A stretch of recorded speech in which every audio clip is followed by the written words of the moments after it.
What if I told you that the connections we share with our loved ones transcend death itself, weaving through lifetimes in ways that science cannot explain? The story I'm about to share will shatter everything you thought you knew about family bonds and the mysterious threads that connect souls across generations. This is the documented case of a man who spent 60 years searching for something he couldn't name, only to discover that his deepest longing was for grandchildren who had died decades before he was even born.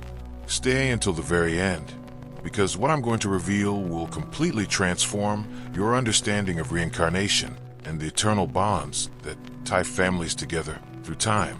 If you leave now, you'll miss the most spine-tingling evidence that will leave you questioning the very nature of love and death. If you're finding this content fascinating, hit that subscribe button and activate the notification bell for more incredible true stories like this one. And please leave a like. It really helps me bring more mind-bending content to you. Meet Harold Williams, a 78-year-old retired carpenter from a small town in Vermont. For his entire adult life, Harold had been haunted by vivid dreams and an inexplicable sense of loss that he couldn't understand. He would wake up in the middle of the night, calling out names: Emma, Thomas, little Sarah, names that meant nothing to anyone in his family, yet felt more real to him than his own memories. Harold had never married, never had children of his own, but the strangest part of his story wasn't what he lacked in this lifetime. It was what he remembered from a life he claimed he had never lived. Since childhood, Harold had insisted that he had been a grandfather before, that he had loved and lost grandchildren whose faces he could see clearly in his mind, but whose existence made no logical sense. His family had dismissed these claims as childhood imagination, then later as the eccentricities of a lonely old man. But Harold knew what he felt, and what he felt was a grief so profound that it had shaped every day of his current existence. He described the ache of missing children who had called him Grandpa Joe, even though Harold had never been called Joe by anyone in his present life. The breakthrough came when Harold was 73 years old, during what should have been a routine visit to his doctor for a minor procedure. While waiting in the hospital lobby, Harold saw a historical display about the town's past, featuring photographs from the early 1900s. Among the images was a family portrait that stopped Harold's heart cold. Staring back at him from a photograph taken in 1923 was his own face, or rather, the face of a man named Joseph McCarthy, a local blacksmith who had died in 1941. But it wasn't just the physical resemblance that shook Harold to his core.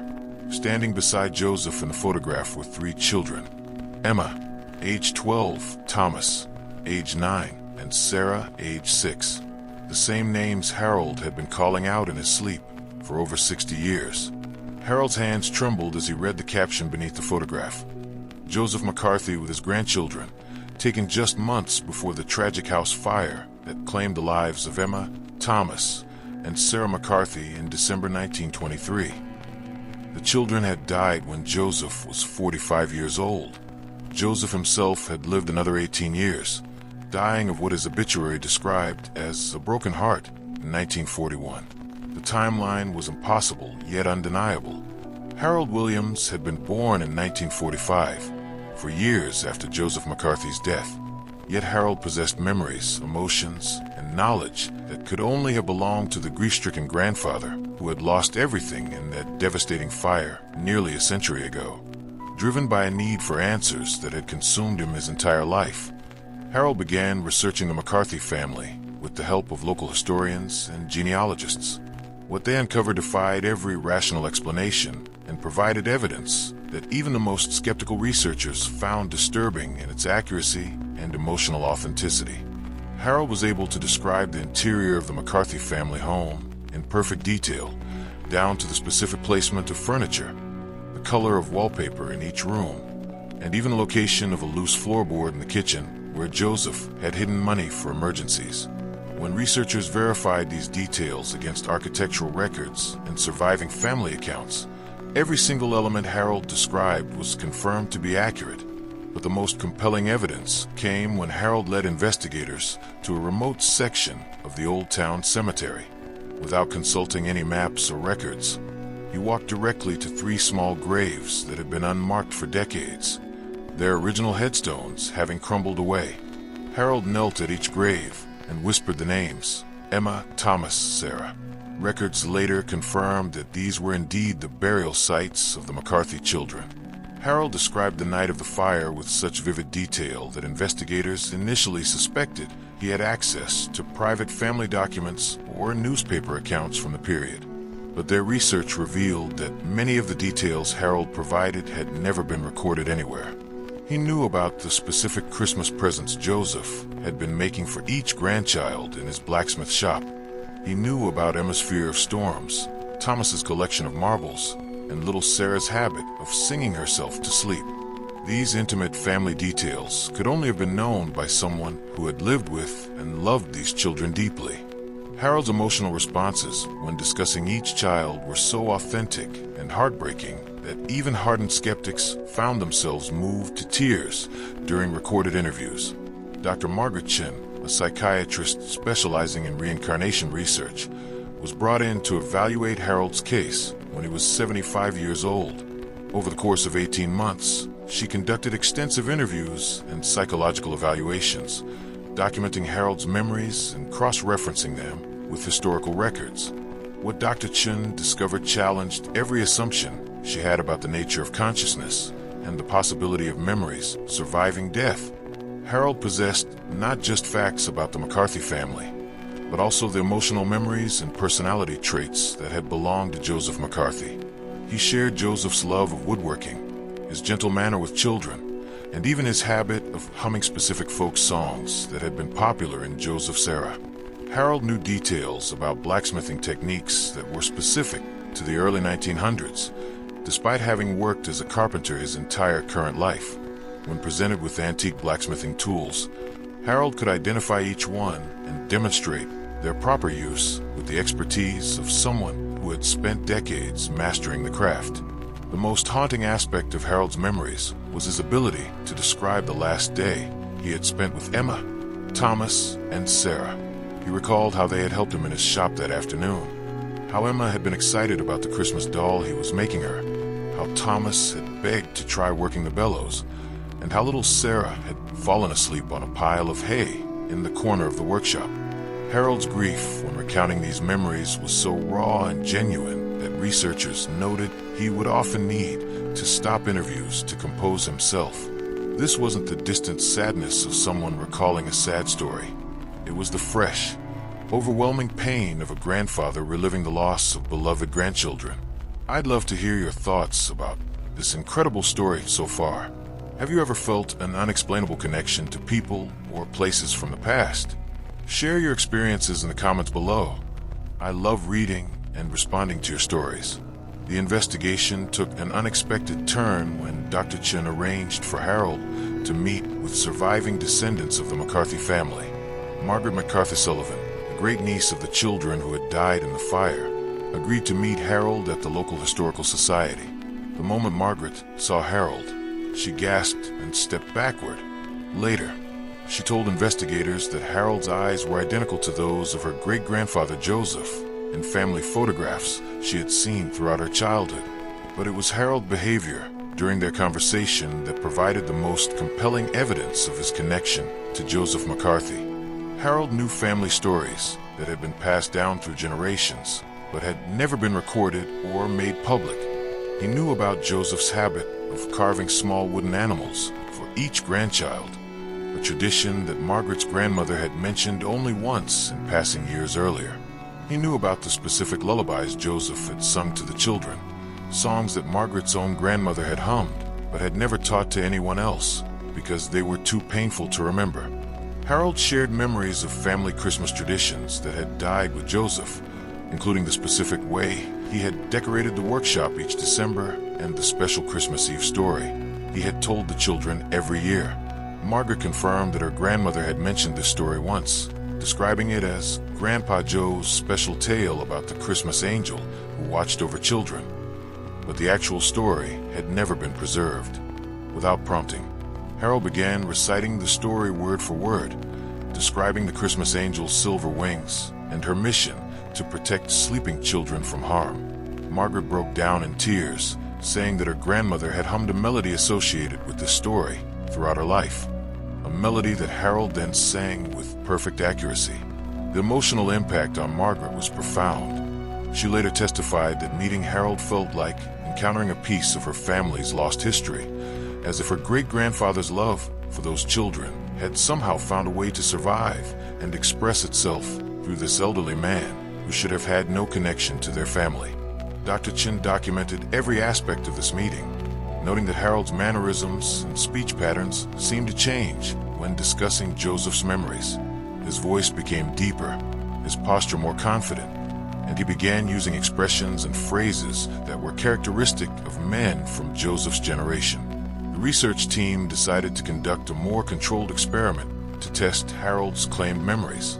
They arranged for Harold to visit the site where the McCarthy family home had once stood, now an empty lot overgrown with weeds and small trees. The original house had been completely destroyed in the 1923 fire, and no trace of the foundation remained visible. Harold walked slowly around the lot, stopping at specific points and describing what had once been there. He pointed to a spot near the back of the property and said, "This is where Emma's swing used to hang from the old oak tree. She loved to swing here in the evenings after supper." Researchers later discovered that property records from the 1920s did indeed mention a large oak tree in that exact location. Harold then walked to another area and knelt down, brushing away leaves and debris to reveal what appeared to be random stones. "This was the walkway to the workshop," he said quietly. "I laid these stones myself so the children wouldn't track mud into the house when they came to visit me." Historical photographs of the property, discovered weeks later in a private family collection, confirmed that a stone walkway had indeed connected the house to Joseph's blacksmith shop in exactly the location Harold had identified. But perhaps the most extraordinary moment came when Harold stopped near the center of the lot and began to cry. Through his tears, he whispered, "This is where they slept. This is where my babies died." Fire department records from 1923 later confirmed that the children's bedroom had been located in the exact spot where Harold had stopped. The psychological impact of these visits was significant for Harold. Dr. Chin noted that after each trip to locations connected with Joseph McCarthy's life, Harold would experience what she termed grief episodes, periods of intense sadness and mourning that seemed disproportionate to his current life experiences, but were entirely consistent with the emotional trauma that Joseph would have carried after losing his grandchildren. These episodes provided additional evidence for Harold's claims. The grief he expressed wasn't abstract or intellectual. It was the raw, physical pain of a man reliving the worst tragedy of his life. Harold would describe feeling like his chest was being crushed, experiencing difficulty breathing, and suffering from nightmares where he could hear the children calling for him through smoke and flames. The investigation expanded when Dr. Chun connected with other researchers studying similar cases of apparent reincarnation. Harold's case was compared with hundreds of other documented instances of people claiming memories from previous lives, and several unique patterns emerged that strengthened the evidence for his claims. First, Harold's memories were remarkably consistent over time. When interviewed multiple times over several years, his accounts of Joseph's life never varied in their essential details. This consistency extended even to minor elements of his claimed memories, suggesting that he was drawing from genuine experiential knowledge rather than constructing a fictional narrative. Second, Harold demonstrated what researchers call behavioral carryover, skills, preferences, and mannerisms that appeared to have been inherited from his claimed previous life.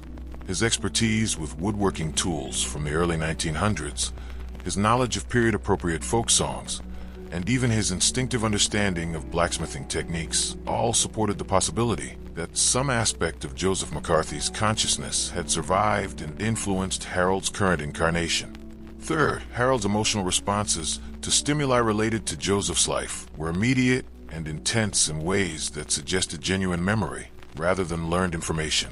When shown photographs of children from the 1920s who resembled Emma, Thomas, and Sarah, Harold would become visibly distressed, often needing time to compose himself before continuing with interviews. The research team also noted that Harold had never shown any interest in the early 1900s period before his memories of Joseph began surfacing. He wasn't a history enthusiast, hadn't studied the era, and had no particular fascination with that time period outside of his claimed memories. This lack of prior interest made it even more difficult to explain his detailed knowledge of life in that era through conventional means. Dr. Rebecca Walsh, a historian specializing in early 20th century American life, was brought in to verify the historical accuracy of Harold's claimed memories. She was particularly interested in testing Harold's knowledge of everyday details from the period, the kind of information that wouldn't necessarily be preserved in historical records, but would be deeply familiar to someone who had actually lived through that time. Harold passed every test Dr. Walsh devised. He knew about specific brands of household items that had been popular in the 1920s, but had long since disappeared from public memory. He could describe the taste of foods that had been prepared differently in that era, the feel of fabrics that were no longer manufactured, and the sounds of tools and machinery that hadn't been used for decades. When Dr. Walsh asked Harold about the price of common goods in the early 1920s, he provided figures that were accurate down to the penny, based on her research into period records. He knew about local businesses that had operated in the town during Joseph's lifetime, but had closed decades before Harold was born. He could even describe the personalities and appearances of townspeople from that era, details that Dr. Walsh was able to verify through old newspaper accounts and family histories. The scientific community remained divided on how to interpret Harold's case. Skeptics argued that he must have had access to historical records and family documents, though they struggled to explain how he could have accessed private information that had never been formally recorded. They also couldn't account for the emotional authenticity of Harold's responses or his demonstrated skills with period-appropriate tools and techniques. Believers in reincarnation saw Harold's case as one of the most compelling examples they had encountered. The combination of verifiable historical details, emotional authenticity, behavioral carryover, and the profound impact of his claimed memories on his current life created a body of evidence that was difficult to dismiss through conventional explanations.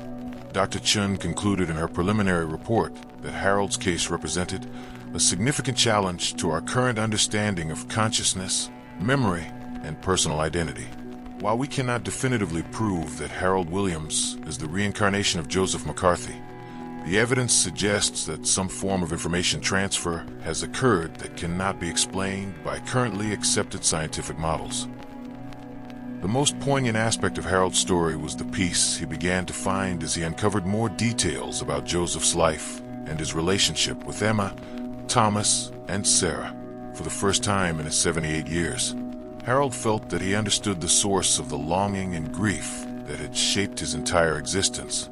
Now I want to hear your thoughts about this incredible journey of rediscovering family bonds across lifetimes. Do you believe it's possible for love to transcend death and connect us to people from our past lives? Share your opinion in the comments below. I love reading and responding to your perspectives. Harold began visiting the cemetery where Emma, Thomas, and Sarah were buried on a regular basis, bringing flowers and sitting quietly by their graves for hours at a time. Cemetery workers reported that Harold would often be seen talking softly to the graves, as if carrying on conversations with the children. When asked about these visits, Harold explained that he was finally able to say the goodbyes that Joseph had never had the chance to express. The emotional healing Harold experienced through this process was remarkable. Family members and friends noted that the chronic depression and inexplicable sadness that had plagued him his entire life began to lift. For the first time, Harold could speak about his feelings of loss without being overwhelmed by grief. He had found the source of his pain, and in doing so, had begun to heal wounds that had festered across lifetimes. Dr. Chin documented this healing process as one of the most significant aspects of Harold's case. She noted that traditional therapy had never been able to address Harold's depression because it stemmed from experiences that belonged to a different life entirely.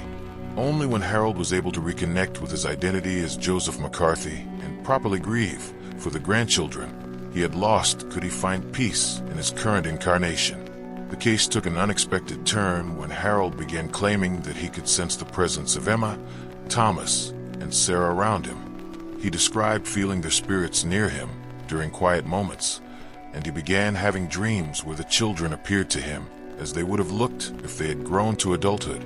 These dreams were vivid and comforting, showing the children living full lives in what Harold described as a beautiful place where families are always together. While researchers couldn't verify these spiritual encounters, they documented the profound positive impact these experiences had on Harold's mental and emotional well-being. He began painting pictures of the children as he saw them in his dreams, creating portraits that family members said captured not just their physical appearance, but somehow conveyed their personalities as well. Margaret McCarthy Sullivan became deeply involved in Harold's journey, eventually developing a relationship with him that resembled that of a grandniece to her great-grandfather. She began visiting Harold regularly, bringing family photographs and documents that helped him piece together more complete memories of Joseph's life. Through Margaret's family records, Harold learned that Joseph had been a beloved figure in the community, known for his kindness to children and his skill as a craftsman. Local newspaper accounts described him as a gentle giant who never met a child he couldn't make smile. These descriptions matched perfectly with Harold's own personality traits and his natural affinity for working with his hands. Harold also discovered that Joseph had been working on special Christmas presents for each of the children when the fire occurred. The gifts had been nearly completed and were found in the ruins of his workshop after the tragedy. Harold's detailed knowledge of these gifts, a wooden dollhouse for Emma, a set of carved animals for Thomas, and a small rocking chair for Sarah, provided additional evidence for his claimed connection to Joseph. The research team decided to conduct one final experiment to test Harold's memories. They arranged for a master craftsman who specialized in historical woodworking techniques to work with Harold, documenting his ability to use tools and methods from the early 1900s. The results were extraordinary. Harold demonstrated an intuitive understanding of blacksmithing and woodworking techniques that took most people years to master. He knew how to properly heat and shape metal using methods that had been largely forgotten by modern craftsmen. He could identify the grain patterns in different types of wood and knew exactly how to work with each variety to achieve specific results. Most remarkably, Harold began crafting replicas of the Christmas gifts that Joseph had been making for the children when they died. Working from his memories alone, he created a dollhouse, carved animals, and a small rocking chair that matched historical descriptions of Joseph's work with stunning accuracy. When Margaret saw these completed gifts, she was moved to tears. She arranged for them to be placed at the children's graves as a final gesture from their grandfather, a completion of the Christmas that had been interrupted by tragedy nearly a century earlier. The ceremony at the cemetery was attended by surviving members of the McCarthy family, researchers who had worked on Harold's case, and members of the local community who had become fascinated by his story. Harold placed each gift at its corresponding grave, speaking words of love and farewell that he said Joseph had carried in his heart for decades. As Harold finished his farewell, something extraordinary happened. Witnesses reported that the wind suddenly stilled, and a profound sense of peace seemed to settle over the cemetery. Harold looked up with tears streaming down his face and whispered, "They're at peace now. We're all at peace." From that day forward, Harold's nightmares ceased entirely. The chronic grief that had defined his existence lifted like a weight being removed from his shoulders. He continued to visit the graves regularly, but his demeanor during these visits changed from one of desperate sorrow to quiet contentment. Harold lived for 3 more years after completing his journey of rediscovering his connection to Joseph McCarthy and the grandchildren he had lost. During this time, he wrote detailed accounts of his memories and worked with researchers to document his case for future study. He also spent time sharing his story with other people who claimed to have memories from previous lives, offering comfort and understanding to those struggling with similar experiences. When Harold passed away peacefully in his sleep at age 81, those who had worked with him noted that he died with a sense of completion that had eluded him throughout his entire life. His final words, according to the nurse who was with him, were, "I can see them waiting for me." Emma Thomas, Sarah, they're all grown up and beautiful. The case of Harold Williams and Joseph McCarthy has become one of the most thoroughly documented examples of apparent reincarnation involving family relationships and modern parapsychological research. The evidence collected over 5 years of investigation includes hundreds of hours of recorded interviews, verified historical documentation, psychological evaluations, and testimony from dozens of witnesses. What makes this case particularly compelling is not just the accuracy of Harold's historical knowledge, but the profound emotional healing he experienced through reconnecting with his claimed past life identity. The transformation from chronic, unexplained depression to peace and contentment provided a human dimension to the evidence that resonated even with researchers who remained skeptical about reincarnation.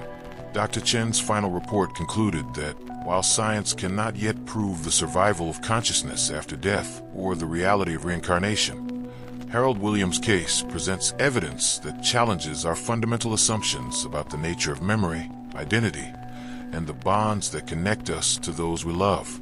Whether viewed as genuine reincarnation, some form of genetic memory, or an extraordinary case of psychic phenomenon, Harold's story demonstrates that love and grief can transcend the boundaries we normally accept as absolute. The implications of Harold's story extend far beyond academic research. If the connections we form with our loved ones can indeed survive death and reconnect us across lifetimes, then our understanding of family, love, and loss must be fundamentally reconsidered. Perhaps the deepest bonds we form are not limited by the span of a single lifetime, but continue to weave through existence in ways we are only beginning to understand. Margaret McCarthy Sullivan, now in her 70s, continues to serve as a keeper of her family's history and Harold's story. She has established a small memorial garden at the site where the McCarthy home once stood, where visitors can come to reflect on the mysteries of life, death, and the enduring power of love. In her own words, Margaret reflected, "Meeting Harold taught me that death might not be the end we think it is. The love my great-grandfather felt for those children was so strong that it found a way to survive, to express itself, and ultimately to find peace. If that's not proof of the eternal nature of love, I don't know what is." If you've been moved by this incredible story of love transcending death and family bonds surviving across lifetimes, please subscribe to the channel and leave a like to help me share more amazing true stories like this one. Your support means everything. Harold's story forces us to confront profound questions about the nature of existence, consciousness, and the relationships that define our lives. Are we truly separate individuals living isolated lives? Or are we part of a larger tapestry of souls that connect and reconnect across time? Can love be so powerful that it refuses to be contained by death? Can grief be so profound that it carries forward into new lives until it finds resolution?